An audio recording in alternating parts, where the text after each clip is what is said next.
할렐루야. 오늘 저는 장로님께서 봉독해 주신 말씀을 근거로 해서 열등감 극복이라는 제목을 가지고 은혜를 나누겠습니다. 21살 된 어느 대학생이 인터넷에 이런 글을 올렸어요. 저는 아주 어린 시절부터 열등감에 사로잡혀 왔습니다. 초등학교에서 입학해서 현재까지 열등감 때문에 정말 미치겠어요. 단순한 성적 비교에서부터 사소한 거 하나까지. 중학교 다닐 때는 거울을 보면서 매일 울었습니다. 이제껏 살면서 예쁘다고 생각해 본 적이 없습니다. 그래서 성형수술을 2번이나 했습니다. 고등학교 다닐 때는 뚱뚱한 몸이 싫어서 다이어트를 했는데 오히려 지금은 말랐다는 소리를 많이 듣는데 요즘은 음식을 먹기만 해도 토하는 게 벌써 2년째. 때로는 너무 답답해서 자해를 하기도 했습니다. 이렇게 글을 올렸어요. 아마도 이거는 좀 심한 경우일지 몰라도 세상 사람들이 한 95%가 자신의 외모나 재주나 그리고 자신의 능력에 대해서 열등감을 느낀다는 거예요. 그러니까 95%는 거의 대부분이죠. 자기 자신에 대해서 심한 열등감을 느낀다는 거죠. 오래전에 그 미국의 헐리우드 여배우들을 상대로 해서 당신은 당신의 외모에 만족하십니까? 라고 이렇게 질문한 적이 있어요. 근데 모두가 다 절세 미녀들이죠. 근데 모두가 다 내 외모에 만족하지 않는다고 할 수만 있다면 고치고 싶다고 그렇게 대답하더라는 거예요. 20세기의 최고의 미인으로 잡타가 공인하는 그 마릴린 먼로, 이 사람도 그레이스 켈리 앞에서 그냥 그녀의 청초한 미의 열등감을 느꼈다. 그렇게 고백을 하고 있습니다. 성경에 나오는 인물들을 보면 모세는 자신이 입이 어눌하다고 그렇게 얘기했고, 예레미야 또한도 나는 아이라 말할 줄 모른다고 그랬고, 기드온이나 목자 아모스 역시 그랬습니다. 다 열등감이 있었어요. 특히나 이스라엘의 초대왕 사울 같은 사람도 굉장히 키도 크고 외모도 준수하고 남보기도 엄청 잘생겼어요. 그러나 다윗에게는 깊은 열등감을 느껴요. 모든 게 다 완벽했음에도 불구하고 조그마한 초입동이 다윗에게 심한 열등감을 느꼈죠. 또 돈 자랑하고 가진 것이 많다고 허풍을 떠는 사람들도 열등감이 없는 게 아니죠. 오히려 그런 사람일수록 더 많은 열등감이 있습니다. 왜냐하면 우월감이라고 하는 건요, 열등감을 숨기기 위한 일종의 위장 전술이기 때문에. 그래서 사람마다 그 정도의 차이는 있을지 몰라도 열등감을 느끼지 않는 사람은 한 사람도 없다. 나는 결점투석이다. 나는 실패자다. 나는 무능자다. 난 쓸모없는 자다. 해봤자 안 돼. 해봤자 실패야. 이런 생각을 하게 된다는 거예요. 그럼 매사에 자신감이 없고 불안하게 느끼는 것이죠. 그러다 보니까 있는 그대로의 자신을 받아들이지 못해요. 자신을 받아들이지 못하니까 남 또한 그렇게 인정을 하지 못해요. 남도 그렇게 받아들이지 못해. 그러다 보니까는 서로에게 그냥 별거 아닌 상처를 주고받기도 한다는 것입니다. 인간관계가 깨어지고 하나님이 의도하신 삶을 살지 못하게 된다고. 그래서 여러분, 여기 좋은 소식이 있다. 그 뭐냐? 열등감은 어떻게 극복될 수 있다. 아멘. 열등감은 극복될 수 있다. 그리스의 운동가였던 데모스테네스도 원래는 말더듬이었어요. 말을 잘 못했어요. 그런데 노력 끝에 세계적인 운동가가 되었다. 말더듬이가 세계적인 운동가가 되었다. 또 세계적인 지휘자 그 토스카나도 원래는 바이올린 연주자였어요. 시력이 나빠서 악보를 제대로 볼 수가 없게 되거든요. 그래서 연주할 때 보면은 항상 자기 악보는 물론 다른 사람 악보까지 다 외워버리는 깡그리. 안 보입니까? 다 깡그리 외웠다. 근데 어느 날 지휘자 갑자기 사정이 생겨서 지휘를 못하게 됐습니다. 그때에 악보를 다 외우고 있던 이 토스카니가 대타로 나섰다가 세계적인 지휘자 바늘에 오르게 되었다. 오히려 약점이 장점으로 바뀌게 됩니다. 또 어려서 수험업을 알았던 프랭클린 루스벨트 역시도요. 3번씩이나 미국 대통령으로 선출했던 사람입니다. 수험업이가. 쩔뚝쩔뚝한 수험업이가 3번씩. 다들 모두가 열등감을 가지고 있었지만 그걸 어떻게 이겨냈기 때문에 위대한 사람이 될 수 있었다는 것입니다. 문제는 뭐냐? 열등감이 있느냐 없느냐가 아니라 그것을 어떻게 극복하느냐 하는 것이죠. 그럼 그런 열등감을 어떻게 극복해야 될까요? 첫 번째로 자신의 가치를 깨달아야 돼요. 자신의 가치를 깨달아야 돼요. 사람들이 열등감을 갖는 이유는 잘못된 가치관에 기인하는 것입니다. 저 사람은 잘생겼고 저 사람은 똑똑하고 저 사람은 재능은 많은데 왜 난 그렇지 못하지? 생각하기 때문에 열등감을 느껴요. 그러니까 여러분, 인간의 가치라고 하는 것은 그런 것에 달려있지 않습니다. 우리의 가치라고 하는 것은 어떤 외모나 어떤 소유나 어떤 능력에 달려있지 않습니다.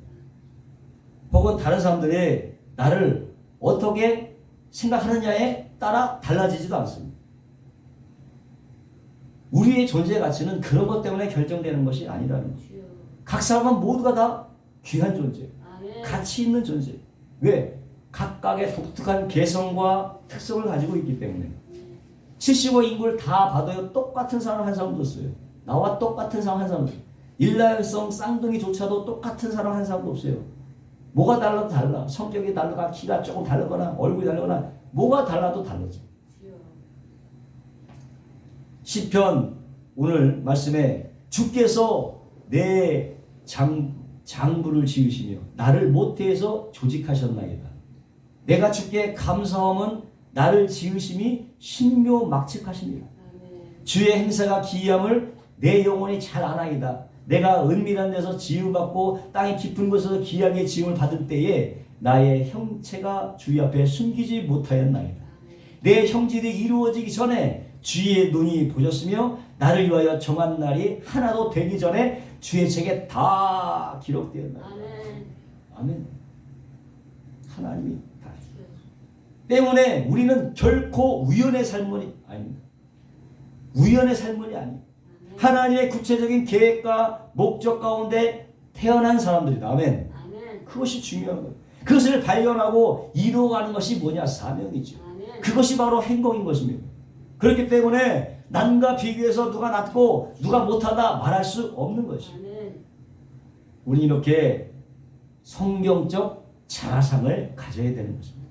성경에서 자신의 진정한 모습을 발견해야 되는 것입니다. 하나님이 보시듯이 자신을 바라봐야 되는 거예요.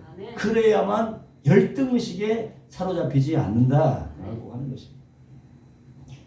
하나님이 보실 때에 우리 모두는 다 존귀한 사람들이에요. 하나님의 형상대로 지음을 받았을 뿐 아니라 뭐예요? 그리스도의 보배로운 피로 값주고 사신 사람들이라는 거예요. 그러니까 하나님의 아들 예수 그리스도께서 십자가에 피 흘려 죽으실 만큼 나는 귀한 존재다. 이것을 확신해야 되는 거예요. 아무리 돈이 구겨지고 짓밟힌 땅에 던져졌어도요, 그것은 어떻게 죽으려고 한다고. 왜 가치가 있으니까.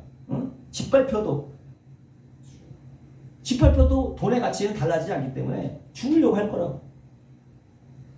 우리 역시도 하나님 앞에 이와 같은 것입니다. 비록 실패하고 구겨지고 떨어졌어도 우리는 어떻게 가치는 훼손되지 않았다. 여전히 주님 앞에 귀한 존재라고 하는 것입니다. 이것을 여러분 기억하시기 바랍니다. 그러므로 스스로 평가절하거나 스스로 자신을 비하하지 마시기 바랍니다. 하나님 보듯이 자신을 바라보시기를 주의 이름으로 축원합니다. 그것이 중요합니다. 둘째로는요, 남들과 비교하지 말아요. 우리가 열등감을 갖는 이유는 남과 비교하기 때문이에요. 열등감이라고 하는 것은 상대적인 것입니다. 남보다 상대적으로 못하다고 느낄 때에 열등감을 느끼게 되는 거죠. 엘리야는 뛰어난 선지자였지만 나는 내 열조도보다 못한다고 비교하다 보니까 그만 열등감에 빠졌어요. 자신의 열조보다 나는 못하다. 열조와 비교하니까 열등감에 빠지고 말았어요. 하지만 어떻게 엘리야는 위대한 선지자였어요. 기적도 막 해야 하고. 근데 열조와 비교하니까 자기는 그렇지 못한 거예요. 열등감에 빠지고 말았어요. 그래서 어떻게 남과 비교하는 것을 피하라는 거예요. 남과 비교하지 마라. 우리 부모들이 아이들한테 하기 쉬운 실수는 이겁니다. 쟤는 이런데 왜 너는 이러냐? 자꾸 비교하는 거예요. 누나는 이런데 왜 너는 이러냐? 동생은 이런데 왜 너는 이러냐? 누구든 이렇게 비교를 당하게 되면 기분이 좋지 않죠. 그 애는 그 애고 난 나고 누나는 누나고 난 나인데 왜 비교하냐 이거예요. 오히려 너는 이게 좋잖아. 넌 이게 장점이잖아. 넌 이게 있잖아. 하면서 어떻게 장점을 부각을 시켜줘요. 길을 살려줘야 됩니다. 고린도후서 10장 12절에 자신을 다른 사람과 비교하는 것은 어리석은 것이라고 성경은 말하고 있어요. 그렇게 비교하다 보면 근거 없는 우월감에 빠져. 또 근거 없는 열등감에 빠지고 둘 중에 하나예요. 둘 중에 하나. 우리는 다른 어떤 사람에 비해서도 우월하거나 더 열등한 존재가 아니라고 하는 거예요. 우리 한 사람은 이 세상에 유일무이한 존재로 태어난 것입니다. 비교할 대상이 없는 거예요. 내 자체로 가치가 있는 거예요. 내 가치. 근데 그런 비교의식은 누가 만들어요? 사람들이 만드는 거예요. 세상의 기준으로 만들어요. 하나님 우리를 그렇게 창조하지 않으셨다는 것입니다. 그러므로 비교할 수 없는 것. 비교할 수 없는 것을 비교하면 어리석은 거죠. 비교할 수 없는 걸 비교하면 어리석은 거. 비교하려면 누구와 비교해? 나 자신과 비교해. 내 자신이 비교해야 돼서. 내 자신이 비교해야 돼서. 어제의 나와 오늘의 나. 예전에 무한도전에서 있잖아요. 유재석이 그 무한도전팀이 1년 전에 달리기 똑같이 하는 거예요. 1년 전에 자신과 도전하는 거예요. 비교는 그렇게 해야 되는 거예요. 1년 전 나와 1년 후의 나의 모습을 비교하는 거예요. 자신과 비교. 또 내일의 나와 비교를 해요. 비교의 대상은 나 자신이다. 세 번째, 열등감에 빠지지 않으려면 자신의 약점을 받아들일 수 있어야 돼요. 누구나 다 약점이 있기에 마련이지.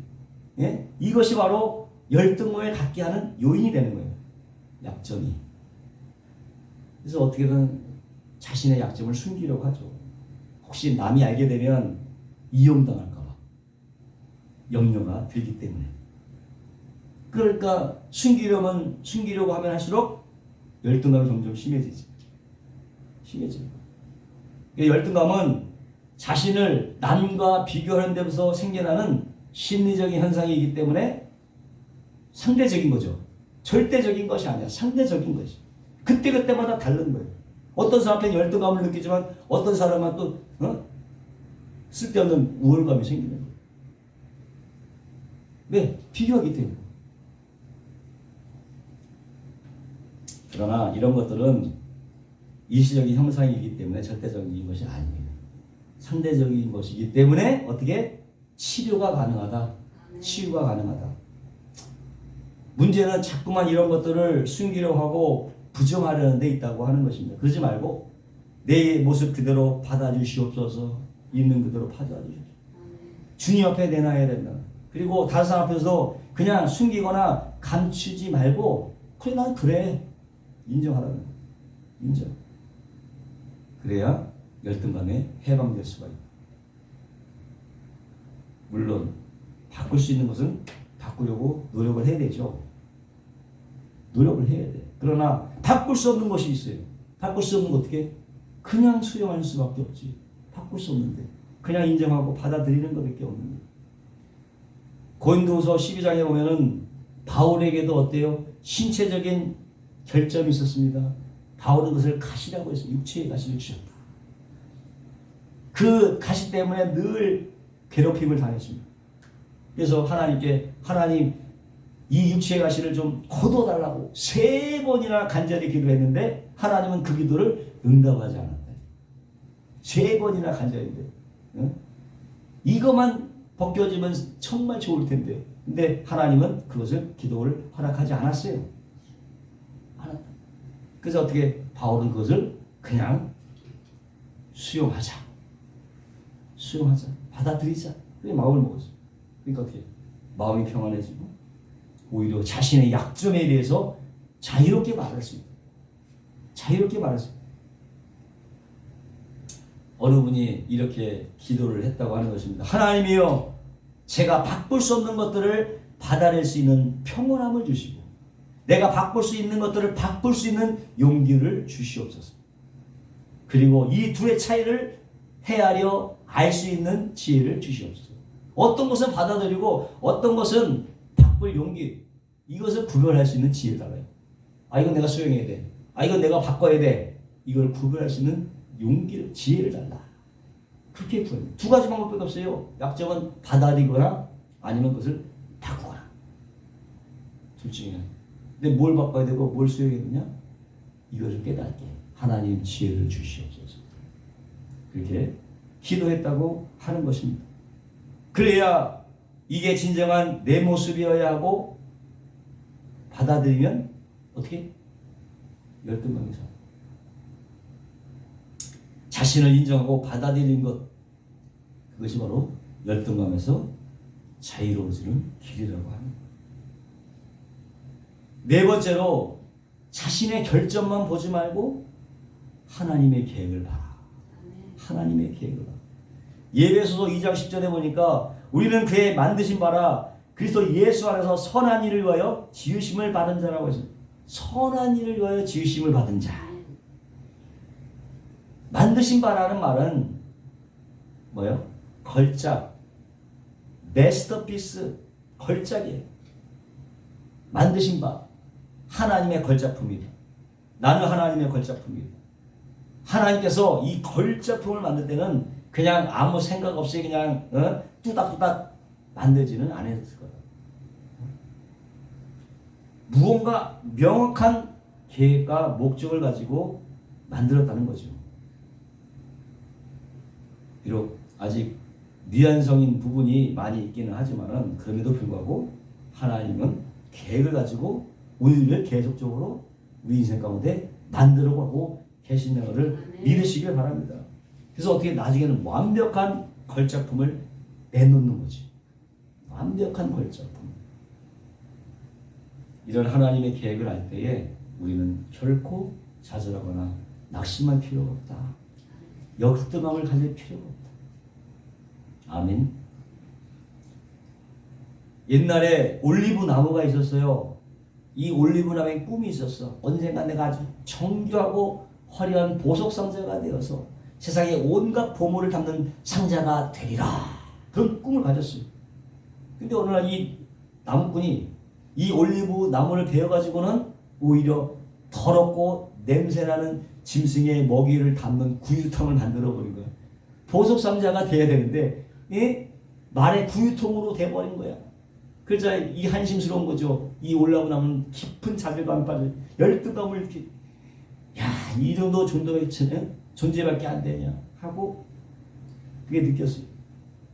그런데 어느 날 마리아와 모세리 아이를 낳는 곳을 찾다가 찾지 못해서 마구간에 아이를 낳아 어디에 가면 그 구유에 니어타는 거. 바로 그 구유가 올리브 나무로 만든 그것이었다. 자신은 귀중한 보석 상자를 담을 상자가 되고 싶었지만 하나님은 그를 이서 가장 귀한 공을 하나님의 아들을 담는 상자가 되게 하셨다는 거예요. 엄청난 반전이죠. 예? 우리 역시 때로 이 올리브 나무처럼 아무 쓸모도 없고 가치 없는 존재라고 또 열등감을 느낄 때가 있습니다. 그러나 하나님은 우리를 향해서 최고의 계획과 최고의 목표를 가지고 계십니다. 곰도 뭐예요? 뒹구는 재주가 있어. 그런 얘기 하잖아요. 곰도 장점이 있어. 그래도 뒹구는 재주. 자신의 장점을 바라보시기 바라고 하나님의 계획과 목적을 바라보시기 바랍니다. 그래야 열등감에 해방이 될 수 있습니다. 절대로 열등감으로 위축되지 마시기 바라고 그것을 뛰어넘으시기를 바라고 극복하시기를 바라고 하나님이 받으시 자신을 바라보길 바라고 그래서 자신의 진정한 가치를 발견하시기 바랍니다. 절대 남과 비교하지 말고 자신을 있는 그대로 수용하시기 바라고 그 단점까지도 수용하시기 바랍니다. 그리고서 나를 향한 하나님의 계획은 여전히 ing 진행 중이다. 완성으로 달려갈 것이다. 그분의 역사에 온전하게 이루어질 수 있도록 최선을 다해서 여러분 자신의 몸을 하나님의 산제사로 드리시기를 주님의 이름으로 축원합니다. 기도하시며 거룩하시고 영원하신 하나님 아버지 감사합니다. 우리는 하나님께서 만드신 최고의 걸작품 열등감에 사로잡히지 말고 자신의 가치를 발견하고 수용할 건 수용하고 극복할 거는 극복할 수 있도록 지혜를 주셔서 하나님이 원하시는 계획과 목적하에 부합하는 삶을 살게 하여 주시옵소서. 감사하며 예수님의 이름으로 기도하옵나이다.